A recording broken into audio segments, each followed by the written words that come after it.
is Kenneth Lukwagandason, your host. And today we'll be looking at the position of the opposition in Parliament on the different issues that have emerged so far in our country. Well, there are a number of issues that have come up, not only from Parliament, but even on the political scene outside Parliament, where the opposition in Parliament has made comments and provided some guidance. We have had a situation where Parliament was sitting in northern Uganda. There was a debate around issues of taking Parliament to the people through regional sittings, where the opposition in Parliament disagreed completely with the leadership of the House. We have had situations where one of the things that emerged from Gulu is a bill that seeks to have the leader of opposition and other positions held by members of the opposition in Parliament to be elective. That is the administration of Parliament Amendment Bill 2024, which is being moved by a member of the opposition, Mityana South MP Richard Lumu. There are also so many other issues affecting the image of Parliament that have been in the public domain, and tonight we want to hear the view of the opposition on all these issues. Now, my guest this evening is Joel Ssenyonyi. He is the leader of opposition in Parliament by virtue of being a member of NUP, which has the majority on the opposition side, but he also represents Nakawa West in Parliament. Good evening, and thank you very much for joining us, Joel Ssenyonyi. Good evening, Kenneth. Thank you for having me this evening. I'm glad to be here. I hope you're well. It's been a while. I am okay. I've been keenly following issues in Parliament and, of course, the outflow outside Parliament. When you guys do things out there as the media, we follow closely, but also create platforms for such issues to be debated. But before we even get into Parliament, let's begin with the situation outside Parliament. There was an incident yesterday where your leader of NUP, Robert Kyagulanyi, was injured. There's an ongoing debate about this, and it's your word as a political party against the word of the police. Have you been able to come to terms with what exactly happened? How is Robert Kyagulanyi as we speak now?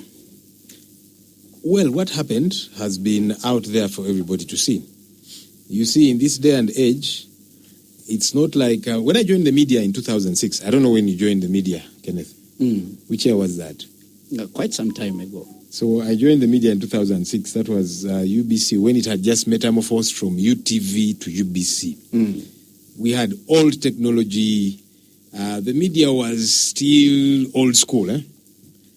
But with the advent of social media today, media houses have got to metamorphose because the news breaks on social media. As you good people are airing it out at 7 p.m., you've got to bring in a different angle, whatever the case might be. You're not breaking the news anymore because people know what has happened. So social media gives it to people as it is. So everybody knows what did happen. The videos have been out there. Honorable Kyagulanyi had gone to visit... Those that are on social media know what happened. Almost everybody is. You go to a border stage, you'll find people on social media. You go to the market, you'll find those market women on social media. Everybody is on social media nowadays. Really. And that's why when something happens there, everyone gets to know about it. So he had gone to visit Councillor George Musisi at his home in Chira municipality. And the small function at the home ended well. And he was leaving to return to his home. People, of course, had learned he was in the area, so quite a bit ahead, people, are beginning to gather, and now that got police and the military agitated. They waylaid them before they could even get to where people were, really. If you see those videos, they were coming off a particular route. They were waylaid there, tear gas, which got into his vehicle. He got uncomfortable, and so he got out of the car. Also to see if he could try and engage these people, to ask, why exactly are you doing this? I'm from visiting my friend. I'm going back to my home. Shortly after he got out of his car, they aimed and fired a tear gas canister onto his leg, which exploded. And it did cause an injury. There were fragments that remained embedded in his leg. Thankfully, a minor surgery was done this morning, and so those fragments were removed. He's out of danger. He requested the hospital to discharge him so he could get the rest of the medication from home because the security situation at the hospital had become precarious. Since yesterday, I was there till very late. Security operatives in plain clothes kept, within the place. They were harassing the medical staff of the hospital, asking them to give them his medical records. They said that's unethical. We cannot do that. We only give these medical records to him or his wife. So we cannot give them to you. And then at some point, they tried to force their way into his hospital room. And we said, but you people, when you are out there saying he just slid and fell, so what do you want? And so the same was happening this morning. So he felt uncomfortable and really unsafe because the way they were aggressively moving, maybe anytime they were about to break that door and get there in to do what, we don't know. So he requested, and the doctor said, good enough now, the fragments have been removed. The rest of the medication can be handled while he's at home. So he got discharged this afternoon. What's problematic is the official statement that we have seen by police saying, no, Honorable Kyagulanyi was entering his car, he slid and fell. I thought, wow, Enanga has trained many people therein. Even when he's no longer a spokesperson of police, he has disciples that are doing the job even better than himself. How do you say such a ridiculous thing in this day and age? Well, the police spokesperson said on the account of the policemen who were on the ground. That's what happened. That's the story, the information that was. Of course, we don't expect the police spokesperson to be in every part of this country wherever something is happening. But by the time he outs a statement and puts his signature to it, I expect him to be smarter than that. So if he's kept going and saying, if this is a very lousy account, I blame it on the other people. Well, you are the one communicating on behalf of the police. How do you out such a ridiculous statement when everybody, even a Buddha rider who was on phone, is able to see that, but wait a minute, this is exactly what happened. But the police spokesperson is saying, on account of these guys, this is what happened, regardless of whatever is on social media. Preposterous, but not unexpected. Right. Now, the police says they are going to investigate this matter conclusively. Are you happy with that? They want to get to the bottom of it. They have been investigating the killing of Yasin Kauma since 2018. Anderson, have you seen that report yet? Have you ever seen the report of the Budo Inferno? You remember those children that were burnt in that Inferno in Budo? I'm sorry, this might, really bring out not so good memories to some of our listeners. Maybe some were affected, some lost their children. But many times, yes, the police will say we are investigating. Have you ever seen a report of the fires that were, raising down parts of Owino markets in the past? So I am telling you not to be excited about such a statement. So they say they will investigate, but everything is out. That's why I've told you. They are on record, the statement issued by the police spokesperson. And I'm saying that can be on record. They say they will leave no stone unturned. But be that as it may, Kenneth, let's assume they really are desirous to carry out an investigation. In that case, then, you don't jump to conclusions and say, this guy just slid and fell. At the very least, you could be smart enough. I don't know who helps these guys put together these statements. You could be smart enough to say, look, yes, there was an incident. Honorable Kyagulanyi got injured. We are going to carry out an investigation. At least you're shielding yourself. But you're saying he slid and fell. So what investigation are you going to carry out? Because you have already come to a conclusion. Because the reason I'm asking you this is, in order for the police to carry out a conclusive investigations, one, they will have to have access to Robert Kyagulanyi, but even his medical records to understand exactly what was removed from his leg. Kenneth, the police has already concluded. Actually, today they released another statement. When you tell a lie, you've got to tell another lie to buttress the other lie. Have you seen today's statement? Yes, I saw it. You saw the one of yesterday? I did. Yeah, so now today they are saying they've tweaked it a bit because they were looking shabby, because clearly all the videos were out there.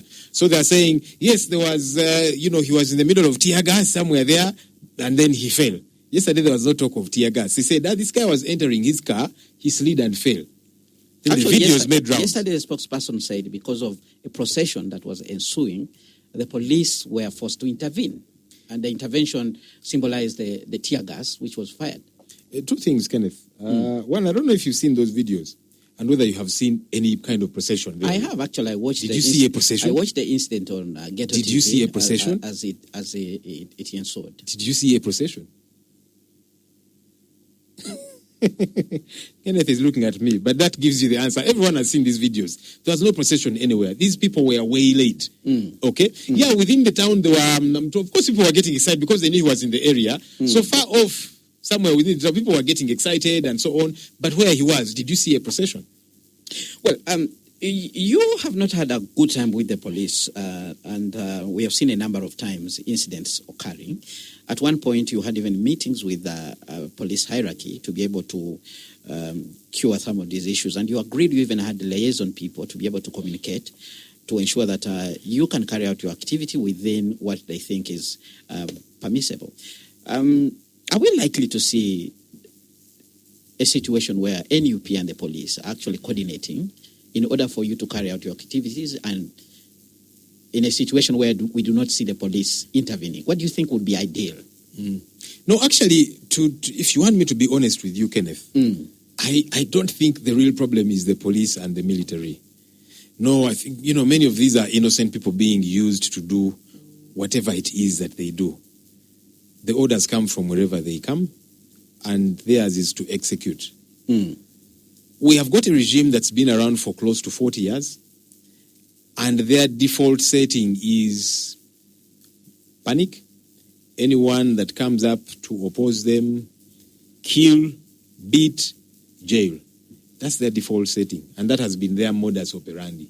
So the problem is, in my view, my honest view, not so much, these foot soldiers, if I'm to call them, whether it be the real guys or their commanders in the field and so on. Those guys are not the real problem, in my view. The real problem is way above them. The real problem that we have is this regime that has decided they will cling on to power at whatever cost. So anyone that raises their head, it will be beaten, it will be smashed. In Arua, they wanted to kill Kyagulanyi. And they killed his driver because they thought, let's now finish this guy off. We shall deal with the consequences. That's the regime. Not that I want to apportion blame to you as a political party, but do you sometimes sit back and reflect and say, as a political party, maybe here would have done better. This is what probably we need to do. Do you share any blame on your part for the incidents that have occurred so far? Have you been able to reflect? You see, I don't want to sit here and say, I'm a perfect human being. No one is. But then it would be good to assess scenario by scenario. And then you say, in this particular scenario, this is what we did wrong. So in yesterday's scenario, for example, what did the Honorable Kyagulanyi do wrong? He went for a private visit, which was within this home. He was leaving on his way home. They waylaid him, began to fire tear gas. What wrong thing did he do? Help me understand. There you are. So, but like I've told you, Kenneth, the problem is larger than just police and the military. It is the regime. I mean, you keep hearing Mr. Museveni. He went on TV after the Arua incident and said Bobby Wine and those other people were beaten properly. So you even find it very difficult sometimes to blame these junior foot soldiers because you see where the command is coming from. When he says they were beaten properly, clearly that tells you who did issue the orders. And that's the crux of the matter. All right. Let's move on now and go to your duty station, which is Parliament, where you were elected to serve, but also not only as an MP, but also as the leader of opposition. Now, of late, you've been in the news, and one of the things that has featured highly is the issue of the regional sittings of Parliament. One of the things you raised was that there was not going to be any value taking Parliament to the regions, but you also complained about the amount of money that were being spent. When the sittings began in Gulu the other day, the Speaker talked about the issue of funding and said there's no extra call on the taxpayer, and therefore they're using the inland travel budget to finance the sittings. But also there were issues on the order paper, which were basically issues to do with northern Uganda. Now, I want to ask you, after looking at what transpired in the regional sitting in Gulu, are you in a position, have you changed your mind probably about these regional sittings? And maybe we are likely to see you leading your group in the other regions. First things first, you said the Speaker said there was no particular budget for this. That money was picked from committees. No extra call on the taxpayer and elsewhere. I found that interesting because some of my colleagues were blaming me and saying, but Lob, where were you when we were passing budget for these regional sittings? And I said, okay, I don't want to engage into some kind of catfight with some of these fellows because the number of them, many times I look at the back and I don't see them in parliament, but that's okay. Maybe they're busy elsewhere and so on. But they were saying, we passed this budget for the regional sittings. The rope was not around. Now he's complaining. Why is he complaining after we passed it in the budget? A few moments later, the speaker says, no, there was no budget for the regional sittings. We simply picked money from committees and elsewhere. I said, now, the challenge with these people is they don't even have harmony. I think they're just told, you go and bash Senyonyi. Then they go and they're all speaking different languages. Maybe they should have harmony, even when they want to come and, disregard whatever it is that I'm saying. Have a bit of harmony. Otherwise, you look confused. Because if you're saying money was passed in the budget, this Senyonyi was not around when we were passing that money in the budget. But now the presiding officer is saying, no, there was no budget for this. We speak money from here, from committees. Anyway, let me leave that issue alone because it's a ridiculous one. I'll be coming back to you on the issue of money in Parliament. Today, because this was tethered to that particular issue, I thought I should put it out because it was the defense of some of my colleagues. Some of them were saying, no, the reason we are going is because this money was passed in the budget.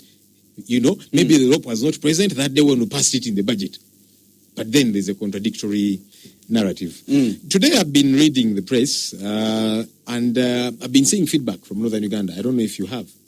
Yes, I've seen they are complaining, a couple of them, leaders, locals, and they're saying, wait a minute, this regional seating, we don't see its usefulness. We were promised that when these people come here, all our issues are going to be resolved. But number one, they didn't even get to discuss many of these issues. Number two, they told us the same false promises that they have always given us. I saw on the news one particular MP called the Honorable Maneno Zumra. She's the Obongi woman MP. She belongs to the NRM. And what I saw captured on the news was her complaining and saying, government, each election cycle has always promised to fix roads and infrastructure in her district, Obongi, and electricity. And she says, it is always a promise in the manifesto, it's never fulfilled. And she said, my party NRM, those were her words, in the next election, please don't put this issue in your manifesto because it will be another lie. So they were there quarreling because of the usual false promises. The point that I was making, Anderson, which I believe many people did understand, including people in Northern Uganda, is when you're going to spend 20 billion shillings on these regional seatings and take Parliament away from Kampala, it goes and sits in a district, Gulu, for example, where it began. It is still Parliament. It's not like you're going out there and people are going to come and interact with Parliament, make submissions. No. In Parliament, strangers are not allowed. The few that came leaders were in the gallery and they were also not submitting. So Parliament sat and it left. But then, what exactly was the impact? Because we always deliberate on matters to do with the different regions. People send representatives who, and I may not even politically agree with many of these representatives, but what I have seen in Parliament is that representatives from particular areas, they know the concerns of their people, and they always raise them on the floor. It might be through a different angle, politically or otherwise, but they know the issues. And the ones in the north have always raised these issues. And my point is, instead of spending billions to go and make more false promises to them, sit as Parliament, afterwards leave and come back, and the issues persist. Can we have a way to see that these issues are addressed? All right. What if somebody tells you that maybe you missed a golden opportunity to outshine your political competitor, the NRM? Like you likely said, some of the members of that political party were actually the one bashing them.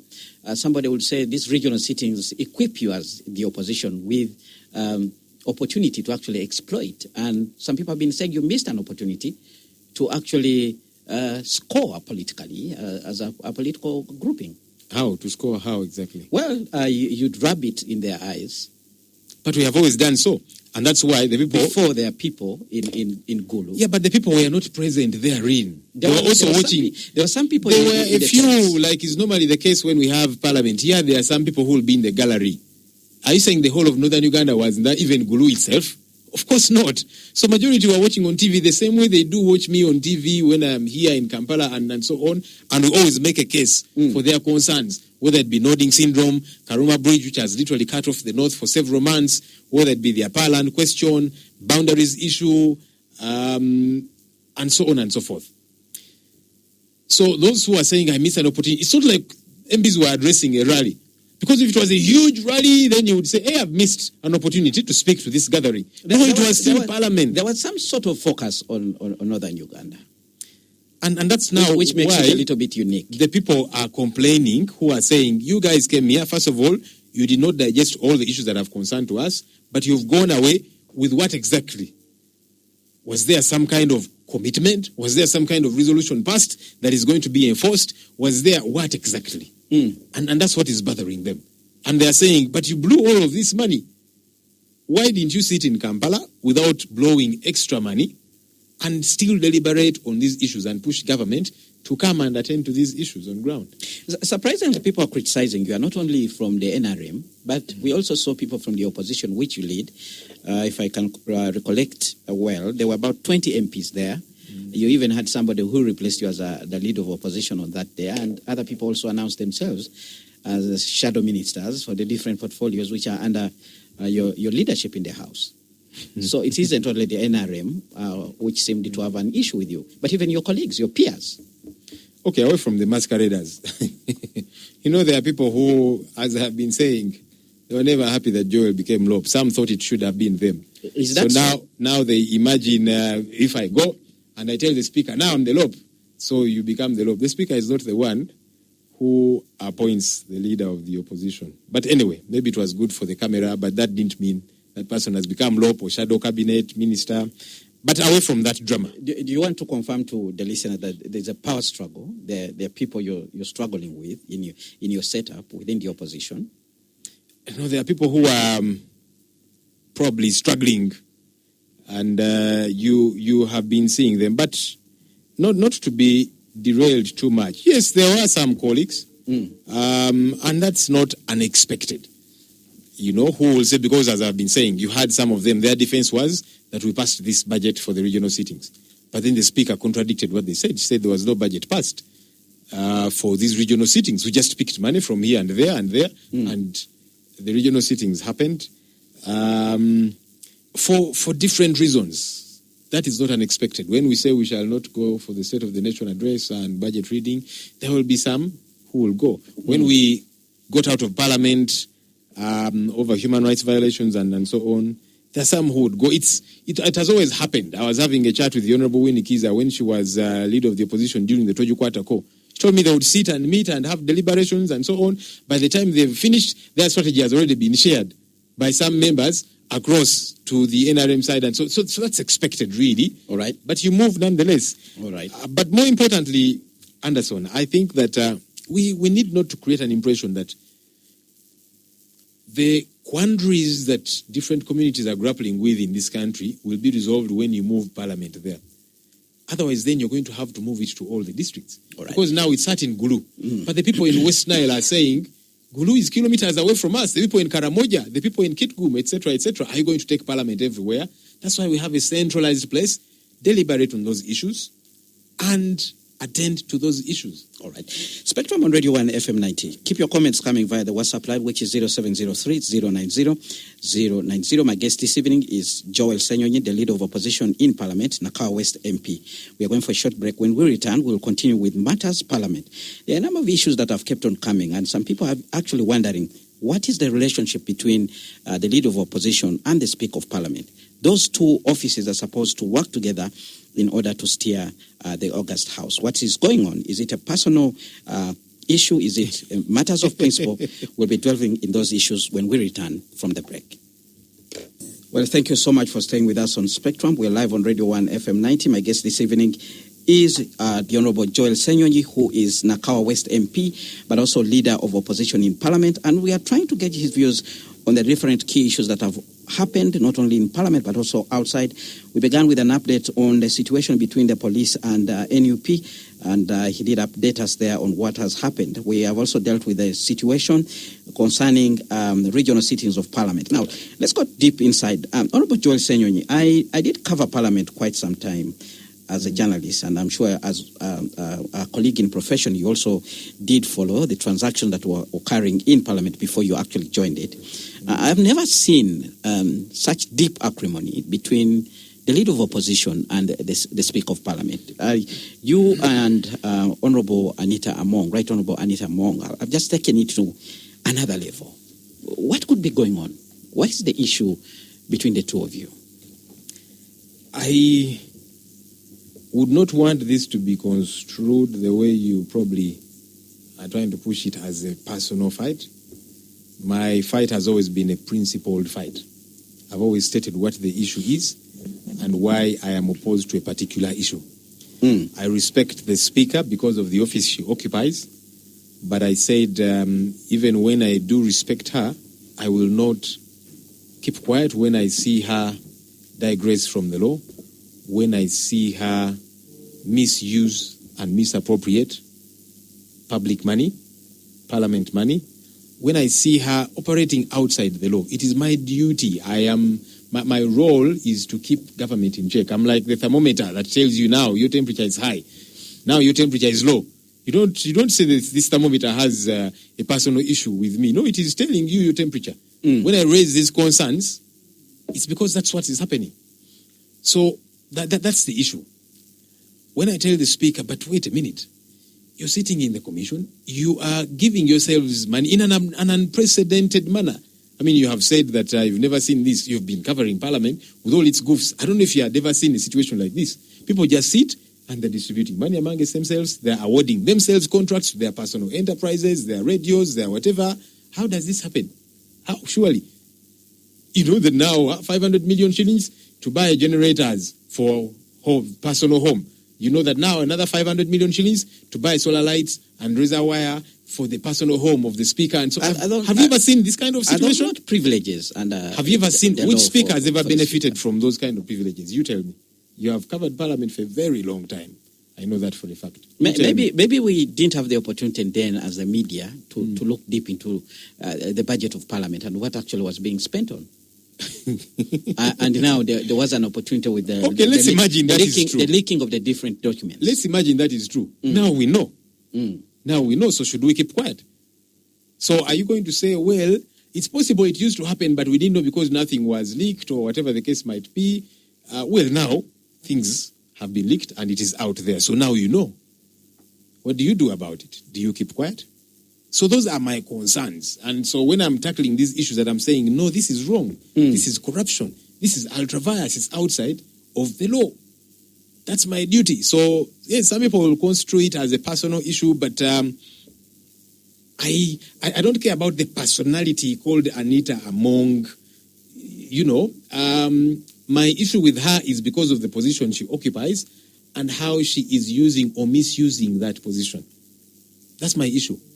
Her personal life, what she eats for breakfast, what she, does what, and so on. I don't care. And that's why you never hear me talking about her personal issues. There's a lot to talk about her personal issue, but I don't go that direction. Just like there's a lot to talk about anybody anyway, about their personal lives or whatever the case might be. You never hear me talk about her personal, because that's not my business. My business is the Speaker of Parliament, who is our leader in Parliament, and how she's operating within her office, how she is using or misusing Parliament money and her office. That's my concern. All right. There's been an outcry on the way money is being spent in Parliament. And, you might have followed the parliamentary exhibition and so many things that kept coming out. In your view as a leader in that institution, how do we cure this problem? How do we deal with this situation? Because there's an outcry out there, people saying they do not understand the budget of Parliament. They do not know how priorities are picked out. They do not know how even you arrive on some of the things that you spend on. It's interesting how even members of the commission, there's a particular meeting where we were a couple of MPs, chairpersons of committees and so on and some staff, and the Prime Minister blew up. I saw it still in the media, because there were many people in this particular meeting in Conference Hall A. And the Prime Minister, Right Honourable Robin Anabanja, was complaining too and saying, but wait, I was last invited for a commission meeting in March of last year. What happens? When do meetings of the commission sit? She's a member of the commission.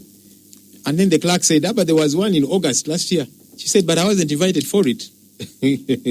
I decided to keep quiet. In fact, I said I've donated my time to the Prime Minister because when I raise these issues, people say I have a personal issue with the Speaker. You've also been complaining. I've donated my time to the Prime Minister. Please keep going because these are critical issues. You see, when you're doing the wrong thing, you'll try and hide it from people because you know that when some of us are in that meeting, we are not going to acquiesce. We are not going to allow or to condone some of these dealings that are happening. So what do? Keep these people out and keep moving. Pass your own thing. Let the public do whatever it is that they want to do. And you see, the challenge is that she has got the backing of the highest office in this land. You have heard Mr. Museveni say, no, you leave Anita Among. Those who are disturbing her, they are homosexuals and so on. But this is taxpayers' money. So Ugandans are complaining and saying, wait a minute, when did we start to buy solar lights for the Speaker in her personal home in Bukedia? And when Ugandans complain about that, you say they're homosexuals? Surely. And now she will keep doing it with a lot more impunity because Mr. Museveni is protecting her. So it's only going to get worse because she has got the protection. You know, I wrote to the IGG after we began to out all these different things. I wrote to the IGG, DPP, Auditor General, asking them to investigate these matters. A couple of days later, Mr. Museveni was in Bukedia for that initial function, and he pretty much exonerated her and said those who are after her, they are anti-progress and so on. I said now, the IGG is not going to do anything about the letter written to her because her appointing authority has said, leave Anita Among alone. The same way Mr. Museveni told the IGG when she wanted to introduce a lifestyle audit. Mr. Museveni said, no, you leave our thieves alone. After all, they're investing what they steal here. If you go so hard on them, they'll take that stolen money elsewhere. Did you not hear that, Kenneth? I'm asking you, sir. There was something like that in the news. So anyhow, that's the problem. So when now the law cannot catch up with a person like this one, when she's being protected by powerful people, including, the person occupying the office of head of state, she will keep operating with impunity, with the narrative of, you guys can go to hell for all I care. So how do we cure that issue? How do we cure? One, I am glad that Ugandans have risen up. So that now, it doesn't get to be seen as a personal fight between Joel Senyonyi and Anita Among, the Speaker, because it is not. That's how some people were beginning to perceive it as. But I'm glad people began to rise up. Young people saying, but wait a minute, this is wrong, this is problematic. Some have been attempting to march to Parliament, yes, being stopped and arrested and so on.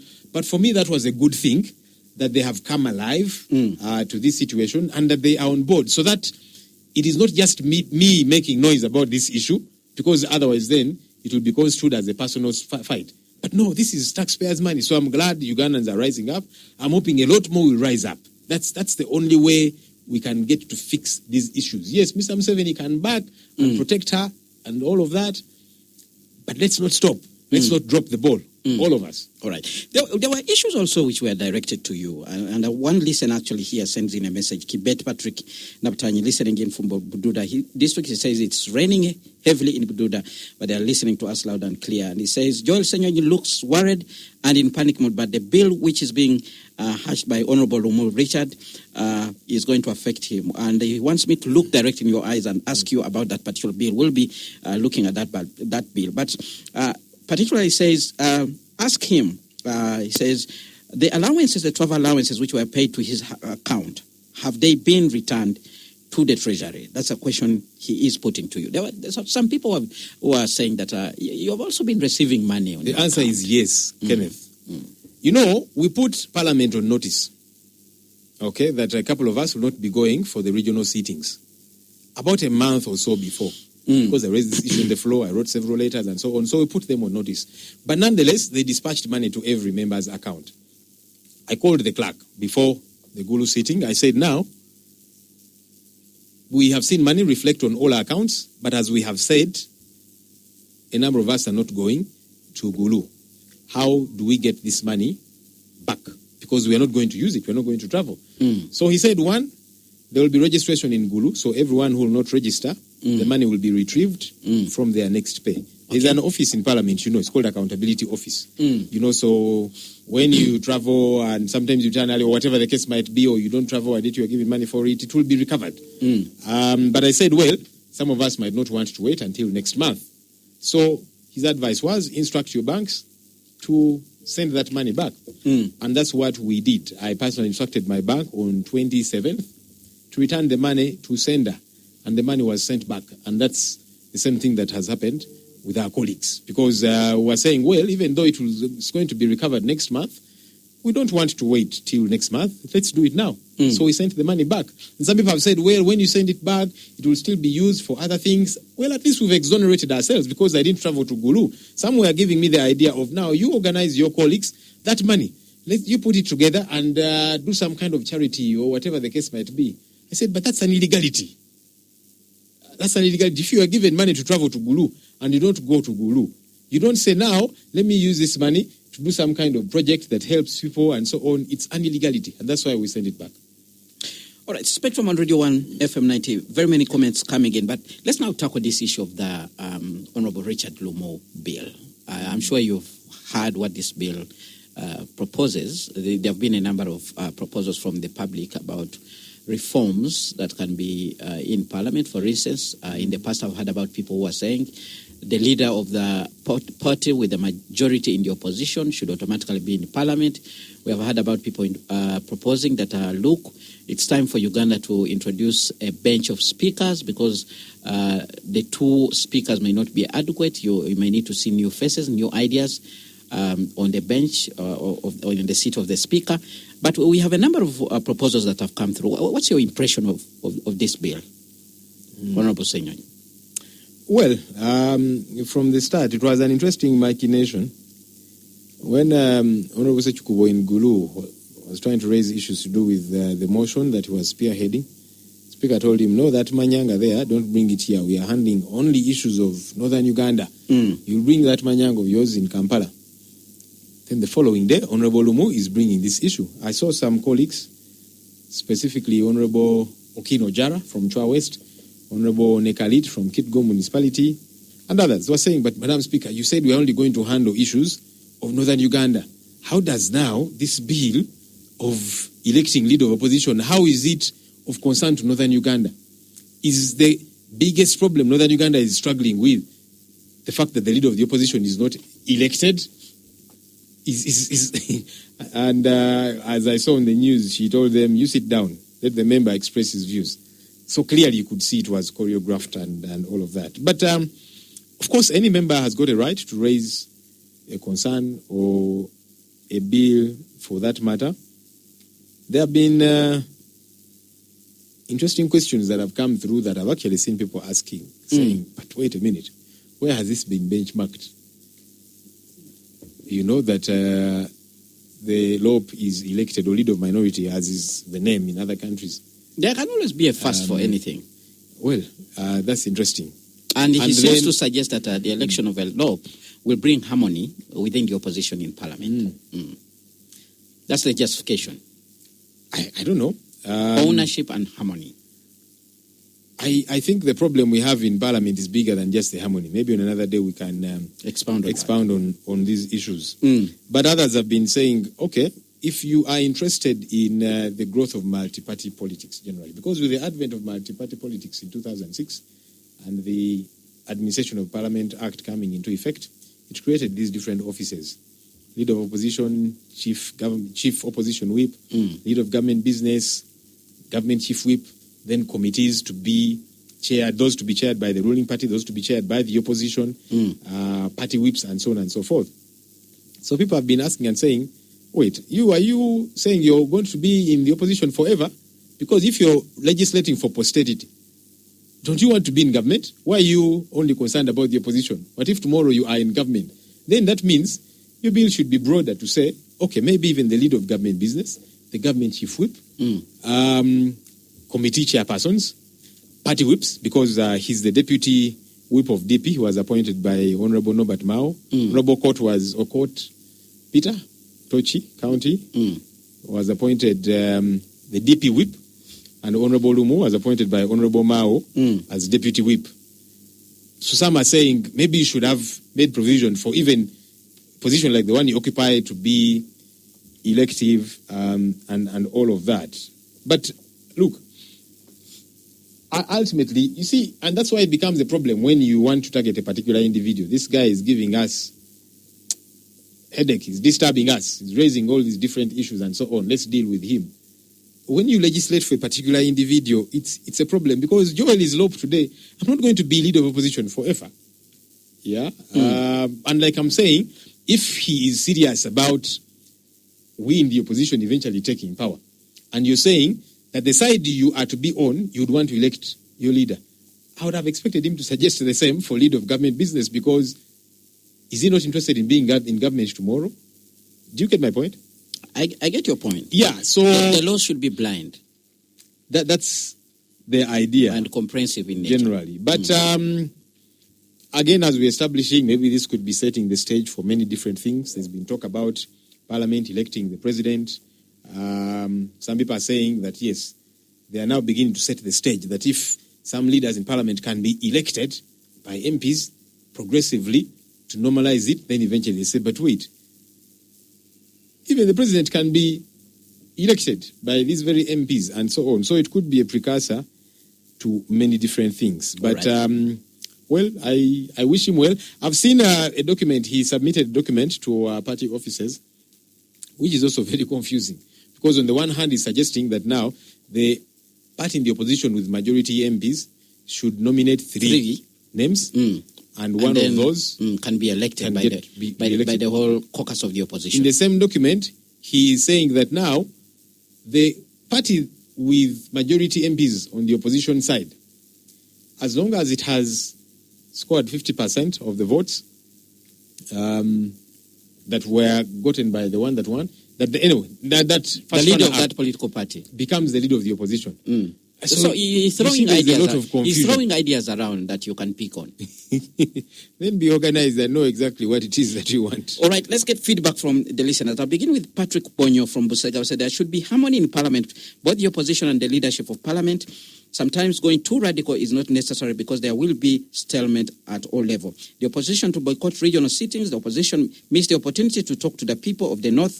In fact, you have given the NRM the chance to ride on you. There was no rally. Another comment, Kanene Johnson writes in from Sironko. He says, I think we should tell Honorable Senyonyi that they have failed to manage opposition. They took charge of opposition and wanted to have it alone, forgetting that the opposition has more other members. They needed to share responsibility. That is why other parties are not with them or are not listening to them. Then we have another comment from another listener. Good evening, Kenneth. George from Bunga. I have a big problem with the whole thing of Honorable Senyonyi. Some people think they are more deserving than others because they are called senior members in the House. They have failed to groom young generations to take up the mantle, but when it came to Mr. Joel Senyonyi becoming LOP, it became an issue of debating whether he is experienced or not. It became an issue. More so, Kenneth, make me understand where the college or university where they train people to acquire experience. I got disgusted with the whole thing. I thought we acquire experience on job while learning from the seniors. Then we have another comment coming in from another listener here who says, good evening, Spectrum. Abikwizera at Kawempe Kutano, applications for all ministries and other government departments before approval. Who scrutinizes the parliamentary budget? Where do Parliament get the financial or budget accountability? It says, perhaps if this was available, we should know where the money for regional sittings came from. Then he says, don't you think that one to be a member of Parliament and at the same time a minister is being corrupt? Well, that's a comment there that comes in from that. Listen, a quick question to Honorable Joel Senyonyi. You're going to boycott the forthcoming sessions in other regions or just the North? Away from that, you missed an opportunity to create relationships and networks, which should be a strategy of every politician. Also, Joel, I wish you could handle issues with a bit more maturity and diplomacy. Some sensitive disagreements could be handled well without being so combative and displaying anger. I hope, though, you will mature in time. You now need more leadership skills, even to handle opposition acrimony. Benon Fred Twinamas Rising says, as it looks, the remaining part of this term of Parliament is going to be a tough one, as MPs, including the Speaker herself, are now worried of re-election in 2026. Nothing reasonable is going to emerge out of the House. now and going forward. And adopting regional seating seems to have been the only way to avoid the Occupied Parliament protests by the young people. We have a comment coming in from another listener, Marido Okello, who is listening in from Kisumu, Kenya. He says, tell Senyonyi that I pray for him every day. He's doing a great job and I have nothing more to add on. Then we have another comment, Todi from Gulu says, bravo to Bobby and the opposition at large and the citizens of Uganda. They should know that freedom is never given by the oppressor. Then lastly, we have this comment, what will the police investigate when the conclusive report came out in less than an hour after the incident? That's a comment that comes in from Benjamin. Well, that's the feedback we're getting from the listeners. If we can wrap it up, Honorable Joel Senyonyi. Very quickly, there's somebody who was saying that I'm very combative in my approach. At least me, I'm only talking about these things. I saw young ladies, walk half naked. They are saying, you guys are stealing our taxpayer money.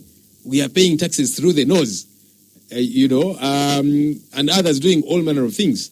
Senyonyi is talking about these things because it's my duty anyhow to keep the government in check. When I talk about these things, some people will get annoyed that I'm speaking out, but I'll speak out anyhow. And I want to challenge anyone to challenge the things that I say. When I say that the speaker sits with those commissioners and they are cutting deals, can any of them challenge and say it is not true? They're only coming out to say, well, it was passed by Parliament. That's now their new excuse and all of that. I saw at some point Chris Obore was saying, okay, the LOP is complaining that the speaker's radio, got a contract worth 3.1 billion shillings. And he said, but isn't the speaker's radio entitled to doing business also? Why does he want to segregate it? And I said, no, that's not the issue. I'm only saying, can we do it prudently? So not even Radio 1 and Akabozi get to compete for that contract. Because why are you singling out a particular radio station which has a very short reach within Bukedi and maybe surroundings, and you're saying, this one, let's give it a contract of 3.1 billion shillings to do parliament work. How far does Radio 1 go in this country? How far? I'm asking you, sir. How wide is your coverage? Well, it goes to eastern Uganda. We have some areas up north, largely a considerable part of this country. So weren't you deserving of that contract, or at least to compete for it? So now when I complain about these things, that Senyonyi is very combative. Well, I will say the uncomfortable things, regardless. What's important is that we'll not keep quiet. There will be many diversions. There will be many digressions. Some have even thought that this particular bill here of the Honorable Lumo could be a diversion from several things. The corruption in Parliament, there was a lot of heat about that. Now all the focus has gone off that. It is on this bill. Kitezi happened. Over 30 people died. 28 are still unaccounted for. The wheel loaders and the tractors that were digging to still try and locate these remains. They moved away for nearly 2 weeks now. There's nothing happening. The conversation has moved away because all of you radio stations and everybody was talking about that situation. There was a lot of pressure. So there will always be things thrown around to just cause a complete diversion. Now, some few things here and there, don't lose focus on the real issues. All right. With that, we come to the end of our Spectrum. Let me thank you, Honorable Joel Senyonyi, for making time to come and share with Ugandans. And thank you very much, dear listeners, for making time not only to listen, but also contribute with comments and questions. Your views help us to shape the discussion here in studio. Tomorrow, same time, another edition of Spectrum will be on air. But right now, I hand you over to the newsroom with the news in English with Miss Lillian Keno. Thereafter, we'll have the Soul Train with BB Jr.